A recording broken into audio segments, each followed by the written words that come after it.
The state line prepares for more potential severe weather this week. Bria Walters heads to Pecatonica to talk with homeowners about issues with some tornado sirens. The Winnebago County's ESDA coordinator weighs in on how leaders are working to diagnose and repair every siren. Last night was a little more dicey. I did go to the basement. Sue Schomber lives on the west side of Pecatonica. She says as severe storms brewed and tornado warnings were issued this week, she didn't hear sirens call out.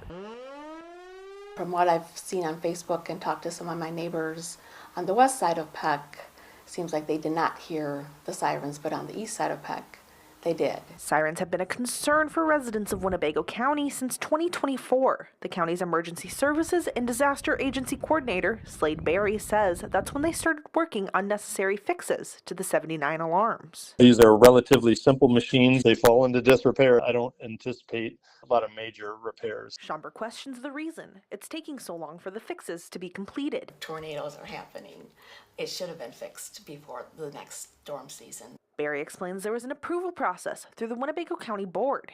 After that, all the batteries in the sirens needed to be changed to wean out the ones that don't work. We have about 14 of them that are in disrepair, but you need new batteries to diagnose what the problem was. The sirens serve as a warning for residents who are outside.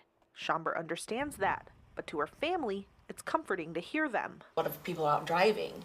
And if they're listening to, satellite radio, they're not getting local weather either, and they don't hear the sirens. But Berry says residents shouldn't rely on them alone. We advise people to make sure their wireless emergency alerts are capable and enabled on their phones or severe weather radios, and just be aware. In Pecatonica, Bria Walters, WIFR News.